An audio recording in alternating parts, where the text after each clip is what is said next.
Assalamualaikum warahmatullahi wabarakatuh. Perkenalkan, saya Dery Feryadi, nomor induk mahasiswa F2151241015.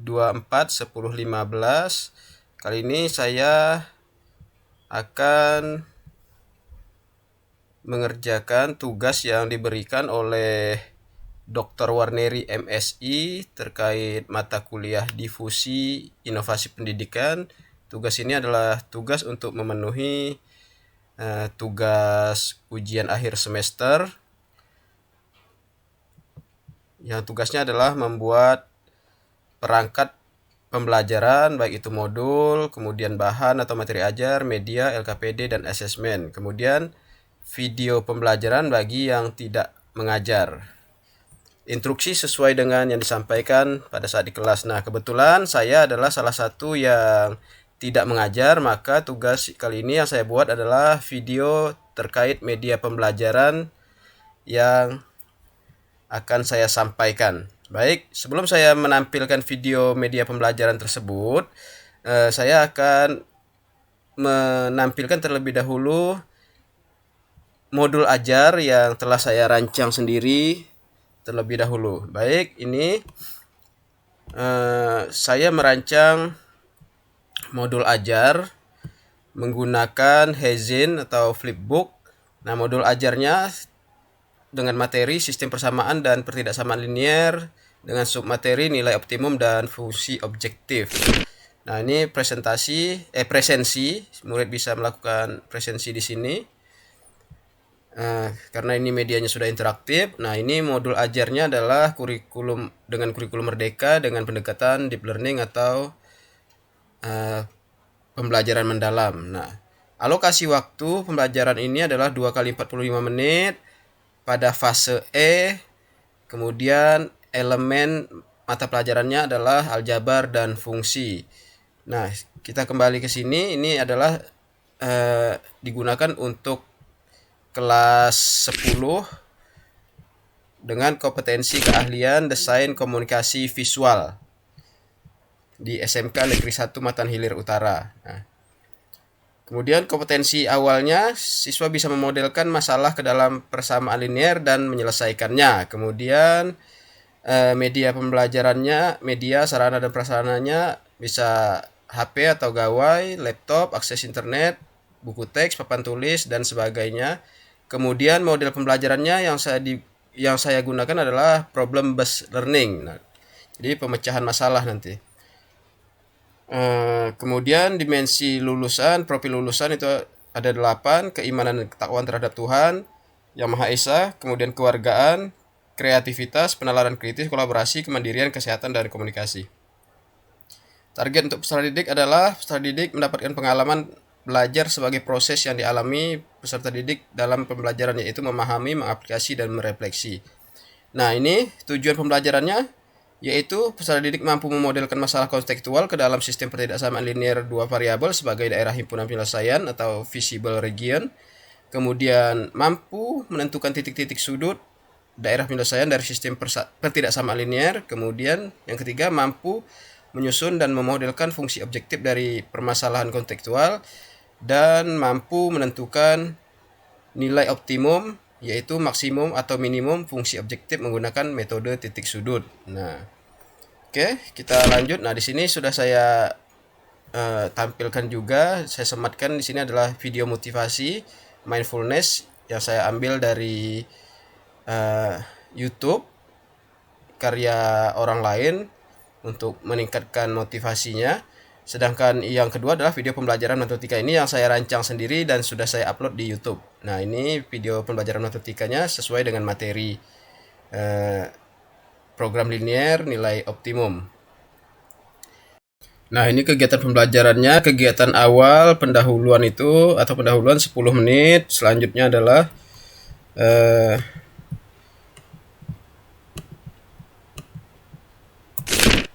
kegiatan inti 70 menit.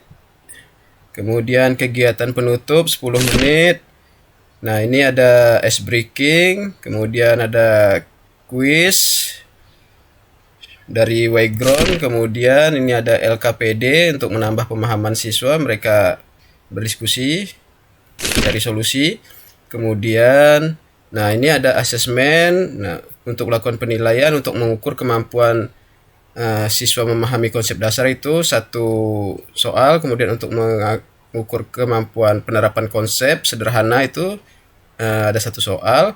Kemudian untuk mengukur kemampuan menganalisis dan menyimpulkan itu ada 2 soal.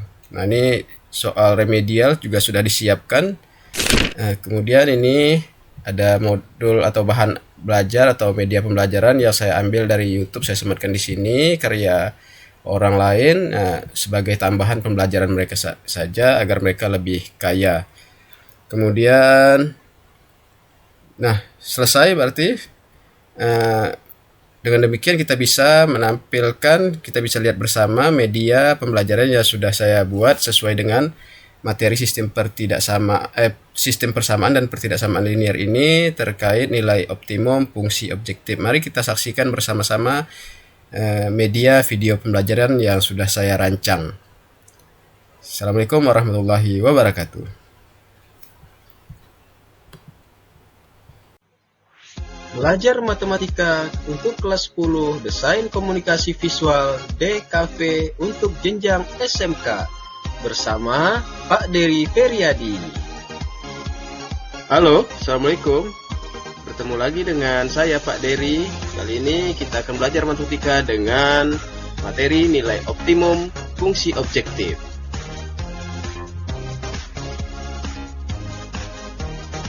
Baik, kita akan menentukan nilai optimum dalam program linear berikut ini. Contoh soal, Linea memiliki mesin cetak digital yang digunakan untuk mencetak 2 jenis produk desain, yaitu banner promosi dan stiker branding. Harga bahan baku untuk banner promosi adalah Rp25.000 per meter, dan untuk bahan baku stiker branding adalah Rp15.000 per meter. Modal yang tersedia untuk membeli bahan baku tersebut per hari tidak lebih dari Rp300.000. Selain itu, mesin hanya mampu mencetak maksimal 16 meter bahan cetakan per hari. Jika keuntungan untuk setiap meter banner promosi adalah Rp40.000 dan keuntungan untuk setiap meter stiker branding adalah Rp30.000, berapa keuntungan maksimum yang bisa diperoleh Linea dalam satu hari? Berikut adalah langkah penyelesaian. Yang pertama, menentukan variabel. Yang kedua, membuat model matematika. Yang ketiga, menggambar grafik. Dan yang keempat, menentukan dan menguji titik pojok. Ayo, kita tentukan keuntungan yang maksimal. Sukses, sukses, sukses!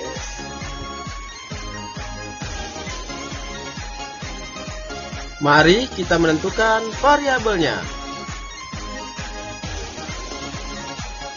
Data dari soal atau tekstual yang dikonversi menjadi data dalam bentuk tabel. Nah, perhatikan, bahan baku banner promosi modalnya Rp25.000, bahan stiker branding modalnya Rp15.000, persediaan modalnya adalah Rp300.000, sedangkan kapasitas cetak mesin, bahan baku banner 1, bahan baku stiker 1, persediaan hanya 16 meter per hari.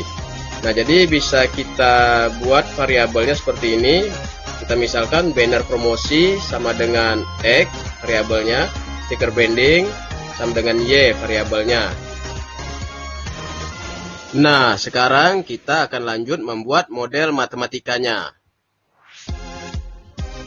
Nah, setelah kita membuat variabel ya tadi dari data soal kontekstual yang dikonversi menjadi data dalam bentuk tabel. Nah, kita akan membuat model matematikanya. Nah, dari tabel baris pertama atau baris ke-1 itu 25.000X ditambah 15.000Y lebih kecil sama dengan 300.000. Nah, kemudian itu bisa kita sederhanakan menjadi 5X plus 3Y lebih kecil sama dengan 60. Nah, perhatikan untuk baris kedua. Dari tabel baris kedua kita bisa membuat model matematikanya X plus Y lebih kecil sama dengan 16. Selanjutnya kita akan membuat sistem pertidaksamaan linearnya, yaitu 5X plus 3Y lebih kecil sama dengan 60. Kemudian X plus Y lebih kecil sama dengan 16. X lebih besar sama dengan 0 dan Y lebih besar sama dengan 0. Nah, itu sistem pertidaksamaan linier dari soal kontekstual yang bisa kita buat. Oke, nanti kita lanjutkan ke tahapan selanjutnya. Langkah selanjutnya kita akan menggambar grafik. Nah, kita akan mencari titik potong di sumbu X dan titik potong di sumbu Y. Nah, untuk pertidaksamaannya kita rubah dalam bentuk persamaan terlebih dahulu agar kita bisa menentukan titik potongnya. Untuk persamaan 5X plus 3Y sama dengan 60, maka titik potongnya ada di 0,20 dan 12,0. Nah, sedangkan untuk X plus Y sama dengan 16, titik potongnya berada di 0,16 dan di 16,0. Nah, baik, langkah selanjutnya kita adalah menggambar grafik. Nah, perhatikan grafik berikut ini. Ada dua jenis garis linier yang dihasilkan dari dua pertidaksamaan, yaitu 5X plus 3Y lebih kecil sama dengan 60 dengan titik potong pada sumbu X dan Y adalah 0,20 dan di 12,0. Selanjutnya untuk garis linier selanjutnya, pertidaksamaan linier, yaitu X plus Y lebih kecil sama dengan 16, itu dengan titik potongnya pada sumbu X dan Y berada di 0,16 dan 16,0. Kemudian dari kedua garis saling berpotongan di titik 6,10. Namun yang merupakan daerah himpunan penyelesaian berdasarkan sistem pertidaksamaan linier berada pada titik-titik 0,16, 0,0, 12,0 dan 6,10. Ini disebut titik-titik pojok. Nah, ini yang akan kita uji nanti dengan fungsi kendala. Nah, selanjutnya kita akan menentukan dan menguji titik-titik pojok. Baik, setelah kita mengetahui titik-titik pojok tadi, kita selanjutnya akan menguji atau menghitung titik-titik pojok tadi ke dalam fungsi kendala yang terdapat pada soal kontekstual tersebut. Nah, adapun 4 titik pojoknya yaitu 0,0, kemudian yang kedua 12,0, yang ketiga adalah 0,16, yang keempat adalah 6,10. Nah, kita akan uji dengan fungsi kendala fx sama dengan 40.000 X ditambah 30.000 Y. Baik, kita akan uji untuk titik pojok yang pertama 0,0. 40.000 dikali 0 sama dengan 0 ditambah 30.000 dikali 0 sama dengan 0. Jadi 0 ditambah 0 sama dengan 0. Jadi untuk titik pojok yang pertama 0,0 hasilnya adalah 0. Kemudian kita uji titik pojok yang kedua dengan titik pojok 12,0. 40.000 dikali 12 hasilnya adalah 480.000 ditambah 30.000 dikali 0 hasilnya 0. 480.000 ditambah 0 sama dengan 480.000. Nah, itu hasil dari uji titik pojok yang kedua. Sekarang kita uji titik pojok yang ketiga dengan titik 0,16. 40.000 dikali 0 hasilnya 0 ditambah 30.000 dikali 16 hasilnya 480.000. Jadi 0 ditambah 480.000 sama dengan 480.000. Untuk titik pojok yang ketiga hasilnya sama dengan titik pojok yang yang kedua, yaitu 480.000 juga.